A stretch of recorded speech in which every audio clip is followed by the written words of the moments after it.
बिस्मिल्लाहिर्रहमानिर्रहीम। पाकिस्तान में general elections ख़त्म हुए और साथ ही रमज़ानुल मुबारक का बाबरकत महीना शुरू हो गया। आपने देखा होगा कि सूबाई और वफाकी सतह पर हुकूमतें अपने अपने सूबों में और वफाक में मुख्तलिफ़ नामों के तहत इमदाद तकसीम करती नज़र आ रही हैं। कहीं पे गुरबा के लिए राशन का अहतमाम किया जा रहा है, कहीं यूटिलिटी स्टोर्स या दीगर जगहों पे सब्सिडी की मद में अरबों रुपए दिए जा रहे हैं, कहीं ख़वातीन को मुख्तलिफ़ इनकम सपोर्ट प्रोग्राम्स के तहत अरबों रुपए तकसीम किए जा रहे हैं। ये सभी हुकूमत की पॉलिसीज़ हैं। हम इनको क्रिटिसाइज़ नहीं करते, लेकिन एक बड़ी मज़ेदार चीज़ सामने आई। सामीन कराम, पेशावर में 2016 में चूहे बहुत ज़्यादा हो गए। सूबाई हुकूमत जब तंग आ गई तो उन्होंने एक चूहा मार मुहिम का आगाज़ किया, जिसमें 25 रुपये एक चूहा मारने पे इनाम मुकर्रर कर दिया गया। बाज़ इलाकों में ये इनामी रकम 300 रुपये तक चली गई, क्योंकि चूहे मुख्तलिफ घरों की बुनियादों तक को खोदने लग गए थे और बड़ा नुकसान हो रहा था। कपड़े के गोदामों में, ग़िज़ाई अजनास के गोदामों में चूहे घुस आए थे। यहाँ पे ये हुआ कि सैकड़ों की तादाद में चूहे मारने के बावजूद चूहे कम नहीं हुए। तो रिसर्चर्स की टीमों ने एक टर्म यूज़ होती है, कोबरा इफेक्ट, उसका जिक्र किया। ये बड़ी मज़ेदार सी टर्म है कि ये कोबरा इफेक्ट बेसिकली है क्या। दिल्ली हिंदुस्तान का कैपिटल था और 1398 में अमीर तैमूर ने जब इस पे हमला किया तो अमीर तैमूर की फ़ौज का मुकाबला दिल्ली के गिरदो नवाह में जो कोबरा सांप थे उनसे हुआ, जिन्होंने उसकी फ़ौज के अक्सर जो सिपाही थे उनको डसा। बहुत सी की अमवात हुई। सिलसिला यहाँ पे रुका नहीं। 1857 में जब अंग्रेज़ दिल्ली पे हमलावर हुए तो अंग्रेज़ों के साथ भी यही माजरा हुआ।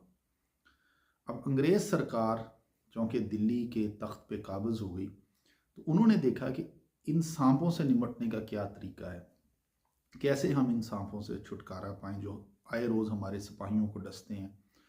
तो उन्होंने सांप को मारने पर एक इनामी रकम मुकर्रर कर दी। अब लोग रोज़ सांप मारते, उसको एक स्टिक पे लटकाते और एसी के दफ्तर में ले आते और इनाम पाते। आहिस्ता आहिस्ता सांपों की तादाद जो थी वो कम होनी शुरू हो गई। अब बहुत से लोगों का रोज़गार ही इस चीज़ से वाबस्ता हो गया था।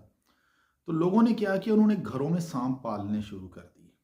जब वो सांप सरकारी लंबाई और मोटाई के बराबर हो जाता तो उसे मारते, असिस्टेंट कमिश्नर के दफ्तर में लाते और इनाम पाते। यहाँ से एक टर्म कोबरा इफेक्ट ने जन्म लिया। ये चीज़ वो है कि जब किसी समाजी मसले को बड़ी गहराई में उस पर तहकीक करने के बाद उसके मुख्तलिफ हल, उनके पहलू, उनके इफ़ेक्ट, साइड इफ़ेक्ट, वो सभी कुछ सोचने और मद्देनज़र रखने के बाद एक जामिया पॉलिसी मुरत्तब की जाती है, तब हुकूमत उस मसले से नबरदाज़मा हो सकती है। अदरवाइज़ वो मसला एक नए और उससे पहले से ज़्यादा गंभीर मसले को जन्म देता है। अंग्रेज़ सरकार ने देखा कि सांपों की तादाद कम नहीं हो पा रही, तो कुछ अरसे के बाद उन्हें मालूम पड़ा कि लोग तो घरों में सांप पाल रहे हैं, बात ज़्यादा देर छुप ना सकी। तो उन्होंने रातों रात सांपों पे व उनको मारने पे वो जो इनाम की रकम थी वो ख़त्म कर दी। अब लोगों ने जो घरों में सांप पाले हुए थे वो उनका क्या करते, बिला आखिर उन्होंने उनको वीरान इलाकों में छोड़ दिया। ठीक एक हफ्ते के बाद दिल्ली के गिरदो नवाह में सांपों की तादाद पहले से 3 गुना ज़्यादा हो गई, जिसको मारने पे सरकार ने इनाम मुकर्रर किया था। 1902 में वियतनाम जंग हुई। वियतनाम फ्रांस की एक कॉलोनी था 1902 में। तो वहाँ पे एक शहर है हनोई, उसकी तामीर नौ हो रही थी। तो उन्होंने देखा कि यहाँ पे जो पाइपलाइंस हैं सीवरेज की, वो चूहों की अमाजगाह बनी हुई है। तो उन्होंने भी वही काम किया कि फ्रांसीसी सरकार ने चूहे के मारने पे इनाम मुकर्रर कर दिया और कहा कि जो चूहे को मार के उसकी दुम काट के ला के टाउन हॉल में जमा करवाएगा उसे इतना इनाम मिलेगा। बहुत से लोगों का, थर्ड वर्ल्ड कंट्री का ये अलमिया है, बहुत से लोगों का इससे रोज़गार वाबस्ता हो गया। लोग ये काम करने लगे, चूहों की तादाद में कमी हुई। एक दिन में 20-20 हज़ार भी चूहे मारे गए। तादाद में कमी हुई तो लोगों ने चूहे पकड़ के पिंजरों में, घरों में पालने और उनको दाना डालना शुरू कर दिया। वो जब उस वज़न और उस साइज़ के मुताबिक होते जो सरकार ने मुकर्रर किया तो उनको मारते, उनकी दुम काटते और ला के टाउन हॉल में इनाम की रकम हासिल करते। अमेरिका का एक शहर है, शायद उसकी प्रोनाउंसिएशन मुझसे सही ना हो, अल्बाना शायद है, उनकी रियासत है एक अल्बाना। उसमें एक जगह है, एक शहर है फोर्ट बेनिंग। ये अपनी फ़ौजी मशकों के हवाले से बड़ा मशहूर है। वहाँ पे जंगली सूअर बहुत ज़्यादा हो गए। फोर्ट बेनिंग की इंतज़ामिया ने, जो जंगली सूअरों से बहुत तंग थी, उन्होंने उनको मारने पे भी इनाम मुकर्रर कर दिया। अब लोग जंगली सूअरों को मारते और उनको ला के सरकार से इनाम जो था वो लेते। कुछ अरसे के बाद पता चला कि वहाँ पे चूँकि तादाद कम हो गई इन सूअरों की, लिहाजा वो इर्द गिर्द के शहरों से मरे हुए सूअर पकड़ते और ला के वो यहाँ पे पेश करते और सरकार से इनाम की रकम या वो प्राइज़ मनी जो थी वो क्लेम कर लेते। 2008 में ऑकलैंड, अमेरिका में ही एक पॉलिसी शुरू हुई जिसे गन बाय बैक पॉलिसी कहते हैं। जराइम पेशा अफराद के पास असलहा बहुत ज़्यादा हो गया, तो उसका हल अमरीकी सरकार ने यह निकाला कि पुलिस वो असला कीमत दे के लोगों से ख़रीद लेती और साथ $250 इनाम भी देती।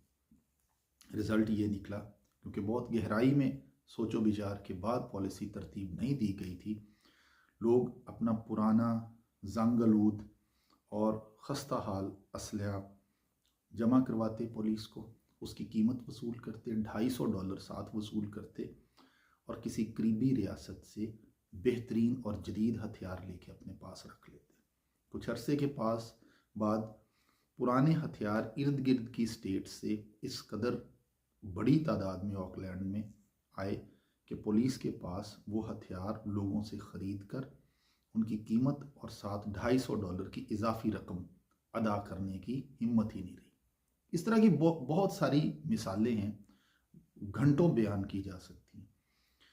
हमारे मुल्क का हल ना तो राशन की तकसीम है, ना हमारे मुल्क का हल इस तरह ख़वातीन में 2-2, 4-4 हज़ार रुपया महीने के बाद तकसीम करना है कि वो रिक्शों पे, मोटरसाइकिल रिक्शों पे धक्के खाती, बसों पे पैदल आए, शहरों में लंबी कतारों में लगे, घंटों ज़लीलो ख़ार होने के बाद 2-4 हज़ार रुपया लेके अपने घर लौटें।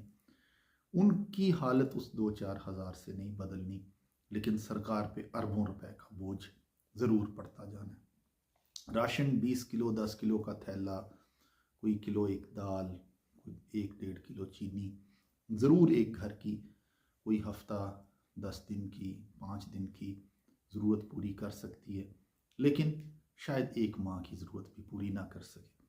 हुकूमत के लिए अरबों रुपए का ये ख़र्च जो है वो हो जाएगा। इसी तरह से पिछले दौरे हुकूमत में हमने लंगर खाने बना दिए जहाँ पे खाना मिलता था, लोग फ्री में खाना खा सकते थे, अच्छी बात है, लेकिन ये समाजी सतह पे होना बेहतर है बजाय कि हुकूमती सतह पे हो।